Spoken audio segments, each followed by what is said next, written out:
News beyond our borders now. The UN Secretary General has congratulated US President-elect Donald Trump on his election victory. In a short statement, Antonio Guterres congratulated the people of the United States of America for their active participation in the democratic process there, further congratulating Trump on his win. But as Sherwin Bryce-Pease reports, there is already debate about what a second Trump term would mean for the multilateral organization. The UNSG reaffirmed his belief that cooperation between the United States and the United Nations was an essential pillar of international relations. This morning we issued a statement in which the Secretary General commended the people of the United States of America for their active participation in the democratic process. The Secretary General also congratulated President-elect Donald J. Trump and reaffirmed his belief that the cooperation between the United States and the United Nations is an essential pillar of international relations. Does not articulate the underlying concerns a second Trump term would present for the work of the UN in particular and multilateralism more broadly. In his first term, Trump withdrew the United States from the Paris Climate Change Agreement, withdrew from the World Health Organization, UNESCO, the UN Human Rights Council, ended funding to the UN Relief and Works Agency for Palestinian refugees, and withdrew from the Security Council-endorsed Iran nuclear deal, painstakingly negotiated by the administration of former President Barack Obama.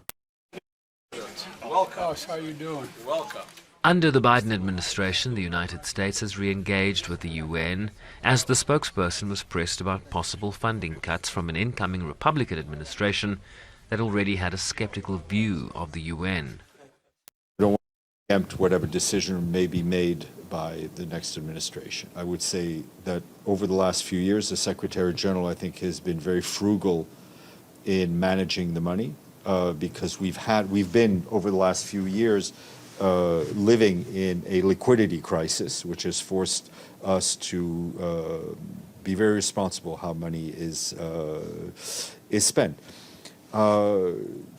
Secretary General will work with the next administration. I think his statement on that is fairly clear. Growing concern around the climate agenda, as the UN Climate Change Conference of the Parties is set to convene in Azerbaijan starting next week. Position remains unchanged, and that the climate crisis transcends border.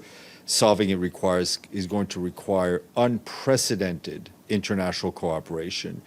We are focused on building trust, strengthening multilateral cooperation, re-energizing action to deliver promises made in Paris. We will work with all countries to secure these aims.